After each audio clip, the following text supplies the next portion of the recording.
의문 타파, 여러분의 궁금증을 해결해드립니다. 조기준, 김은태 하프타임 시간입니다. 10시부터 유튜브 댓글로 의문점들 그리고 토의들 잘 보고 있습니다. 오늘도 많은 관심과 응원 정말 감사드리고요. 앞으로도 잘 부탁드리겠습니다. 자, 그렇다면 오늘의 의문점 무엇인지 바로 살펴보도록 하겠습니다. 첫 번째 질문입니다. 경영권 분쟁 관련주 뛰어들까라고 질문 남겨주셨습니다. 경영권 분쟁 격화에 TA항공과 또 TA홀딩스가 급등을 했고요. 고려아연은 황제주에 등극하기도 했습니다. 그런데 이러한 거래량 없이 과열 양상을 띠는 주 같은 경우에는 재료 소멸을 했을 때 위험할 수도 있기 때문에 추가 매수는 좀 위험하다. 이런 의문도 있는 가운데 그렇다면 이런 화제성이 편승해야 될까 고민하시는 분들도 있을 것 같아서 이렇게 질문 뽑아봤습니다. 과연 조기준, 김은태 매니저님들은 어떻게 생각하실지 여쭤보도록 할게요. 두 번째 질문입니다. 금융주 피난처 될까라고 질문 남겨주셨습니다. 삼성전자가 신저가를 갱신하면서 시장 전반의 불안 심리가 좀 커지고 있는 와중에 외국인과 기관이 금융주를 추가 매수를 하면서 좀 이번 시장에서 좀 안정을 피할 수 있는 피난처가 될 것인지에 대한 관심도 커지고 있습니다. 과연 이런 어려운 시장 속에 피난처가 될 수 있을지에 대해서도 여쭤보도록 할게요. 한번 매니저님들 바로 만나보겠습니다. 매니저님들 나와주세요. 네, 현재 시장 분위기는 아직도 엇갈리고 있습니다. 코스피 지수가 0.21%의 상승을, 코스닥은 0.9%의 하락을 기록하고 있는 모습인데요. 이 시장 안에서 또 특징적인 종목들과 궁금증이 있어서 Q&A 시간, 궁금증 해결 시간 바로 가져볼게요. 엠비엔골드 김은태 조기준 매니저 바로 만나보겠습니다. 안녕하세요. 안녕하십니까? 안녕하세요. 네, 반갑습니다. 오늘 상승률 상위 종목을 봐도 TA홀딩스, 예림당 등이 이름을 올리고요. 거래량 상위 종목을 봐도 관련주들 대명소노시즌까지 확인이 되고 있습니다.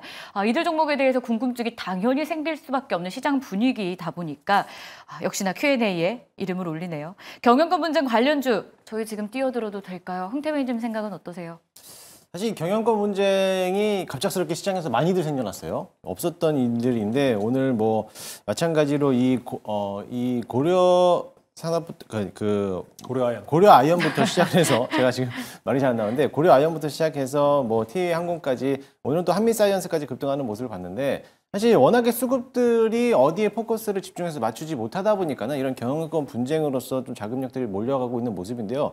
사실 이런 어떻게 보면은 이 경영권 분쟁에 대한 싸움들은 뭐 아니면 도라고 저는 생각을 합니다. 그래서 불확실성 요인에서는 잘못했다가는 또다시 한번 차익 실현 물량 나왔을 때는 그때 한번 크게 물릴 수 있기 때문에 조금 조심성 있게 대응하시면 좋겠고 만약에 하더라도 좀 소액으로서만 좀 대응하시면 좋겠고 이걸로 뭔가를 큰 수익을 내겠다라는 거는 조금 약간 좀 불확실성 요인이 크다 보니까는 그거에 대해서는 좀 다시 한번 고민 있게 생각해 보시면서 투자하는 방식으로서 보시면 좋을 것 같습니다. 그러니까 할 때 하더라도 너무 많은 물량을 싣지 말고 소액으로 해보는 것도 전략이 될 수 있겠다는 조언이었습니다. 그런데 이 시장 분위기 자체가 물이 이렇게 계속 흘러가고 이게 분위기가 흘러간다면 거기에 좀 몸을 맡겨보는 것도 하나의 전략이 되지 않을까 싶긴 한데 이에 대해서 조기준 매니저님도 약간 보수적이세요. 많은 분들이 일단 아직은 경영권 분쟁 관련주들은 보수적으로 대부분 보시더라고요.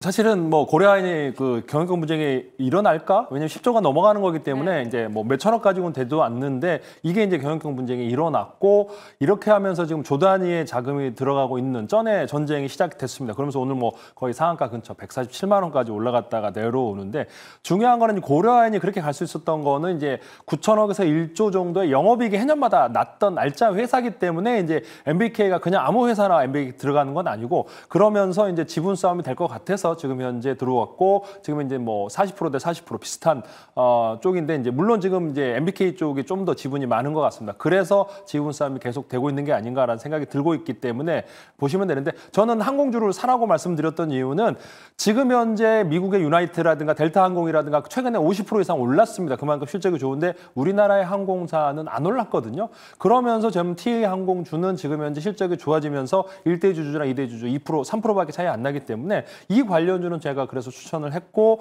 지금 가격에서도 보면 충분히 영업이익이 이제 작년에도 1,500억 정도 났기 때문에 올해도 비슷하게 날 가능성이 높은데 대한항공 아시아나가 인수를 하면서 비행기를 이제 그 5대를 대여했는데 3대를 더 빌려주겠다. 그래서 8대를 빌려주면서 승무원까지 지금 현재 빌려주고 있는 상황이기 때문에 작년에 1,500억 났던 TA는 올해 그렇게 유럽 노선에 8대를 운항을 20도 그러니까 매달 이제 26편의 운항을 추가로 한다고 하면 그만큼 영업이익이라든가 요즘 유가 관련해서 추가적으로 4분기 흑자 날 가능성이 높아 보이기 때문에 저는 TA 항공 관련주라든지 업종을 보고 영업이익이 나는 쪽은 지분 싸움이 되면 좀 더 매수를 하셔야 되고 흑자가 나지 않는 기업은 제가 보기에는 소량으로 매수하시기를 권해드리겠습니다. 그러니까 지분 싸움이 주가 상승의 촉매제가 되기는 하지만 무작정 들어가는 건 안 되고 여기서도 전술 전략이 있다라는 겁니다. 티웨이 항공을 조기준 매니저님이 또 자세하게 짚어주시긴 할 건데요.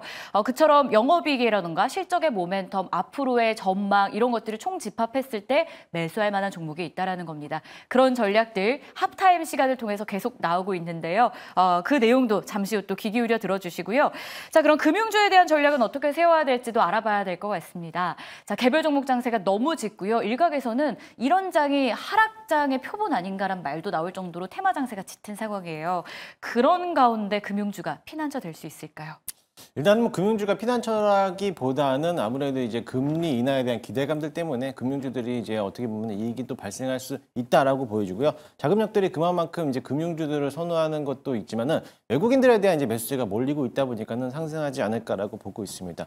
일단 금융주를 선택하는 거는 워낙에 또 무거운 종목이기도 하겠지만은 어떻게 보면 연말에 있을 고배당에 대해서 기대를 갖고 있는 거기 때문에 지금은 시장이 무너졌을 때 금융주들에 대한 움직임 그리고 금리 인하에 대한 기대감으로서 금융주들이 올라오긴 하겠지만은 거기에 따라서는 지금은 어떻게 보면 또 시즌이라고 보고 있지만은 만약에 배당이 끝나는 날 시점부터는 세론으로서 나올 수 있기 때문에 그 이후에는 분명히 피크아웃 시즌이 나올 수도 있다라고 보시면 될 것 같아요. 따라서 만약에 지금에서 내가 현금성 자산이 좀 많이 갖고 있으신다라고 하면은 뭐 지금부터라도 신한지주라든지 KB금융이라든지 이런 지주회사들에 대해서도 충분히 매수를 해보고 연말까지 기다렸다가 배당을 챙겨서 나오는 자리를 보시면 좋겠고요.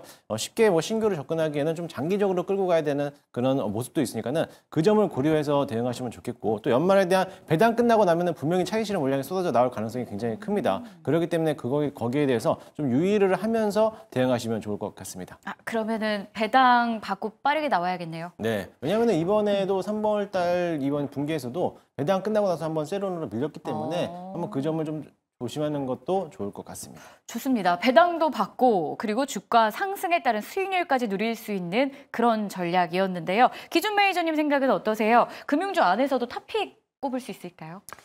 근데 사실은 금융주에서 탑픽을 꼽고 싶지는 않습니다. 왜냐하면 이게 이제 금융주가 올라갈 거고 분명히 이제 뭐 꼭 먹고 알 먹고 수익도 나고 배당도 받을 타이밍인데 이게 너무나 올라가면은 보면은 이제 많이 올라가는 주식들이 외국인 지분이 엄청나게 높은 KB금융은 78%나 되거든요. 이게 올라가면 외국인들만 좋고 과연 우리 기관들하고 국민들이 얼마나 사고 있을까? 대주주 지분 빼고 국민연금 빼면 거의 없을 거다라는 생각이 듭니다. 그래서 배당을 받는 거는 거의 외국인들이 다 받아가고요. KB금융이 78%, 그 다음에 이제 신한지주가 61%고요. 그 다음에 이제 뭐 하나금융주주가 9% 뭐 이 정도 되는데 이제 국민의 기업은행이 이제 15%고요. 우리금융주주가 45%입니다. 그래서 우리 외국인 지분이 낮은 종목은 덜 가는 측면이 있고 그렇기 때문에 이거를 저는 이제 뭐 분명히 지금 올라갈 거고 배당도 많이 받을 거고 영업이익이 많이 났기 때문에 그럴 텐데 조금 뽑지는 않고 그냥 뭐 가지고 있는 사람은 홀딩하시고 신규로 매수하는 분들은 그냥 관망 가시면 어떨까라는 생각을 해보고 있습니다. 네, 알겠습니다. 이렇게 해서 금융주 그리고 여러분들이 궁금해하시는 경영권 관련 내용까지 좀 담아봤는데요. 한 가지만 더 볼게요. 저희가 앞서서 한눈에 보는 시장 통해서 통신주에 대한 의견도 받아봤는데 금융주에서 탑픽 꼽기 어렵다면 통신주에서 탑픽 있을까요, 기준 매니저님? 통신주는 모르겠어요. 통신주도 배당주 아닌가요? 맞아요. 그러니까 SKT, KT. 배당에 대한 매력을 갖고 있고 둘 다 그렇다면 조금 더 매력 있는 섹터나 종목이 있을까 하고요.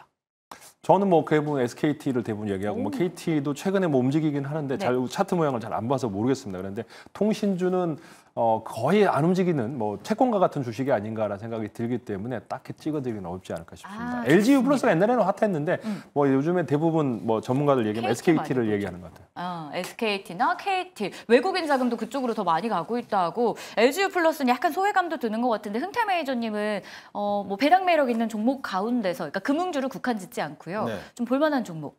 저도 뭐 일단 통신주를 보게 된다라고 하면은 SK텔레콤이 조금 더 낫지 않을까. 거기에 대해서는 일단 뭐 잠시 후에도 설명을 해드리겠지만 SK텔레콤의 배당도 있겠지만 또 거기에 대한 모멘텀이 양자에 대한 모멘텀도 갖고 있기 때문에 그런 측면에서 같이 봤을 때는 충분히 뭐 메리트가 있다라고 좀 보겠지만은 근데 워낙에 또 무거운 종목이기 때문에 굳이 배당을 위해서를 투자하는 거는 오히려 그냥 금융주만 바라보는 게 어떨까. 지주회사라든지 금융주 신한지주라든지 잘 가고 있거든요. 신고가를 가고 있기 때문에 그런 종목들이 눌림목이 왔을 때 충분히 매수를 해봐도 괜찮을 거라고 보여집니다. 시청자분의 KT 4년 가지고 있으면서 배당금 참 좋았다라는 글이 올라와요. 좀 이렇게 묵직하게 길게 가지고 가는 분들도 있으시겠지만 시장 빠르게 대응을 원하신다면 묵직한 기업이니만큼 통신주보다는 오히려 금융주 쪽이 나을 수도 있고 금융주 가운데서도 눈여겨볼 만한 종목까지 들어볼 수 있었습니다. 세세하게 참고해 보시길 바라겠습니다. 자, 이제 본격적으로 선택과 집중 들어가 볼까요? 하프타임 시점에 볼만한 종목과 섹터 이야기인데요. 김흥태 매니저 순서로 이어지겠습니다.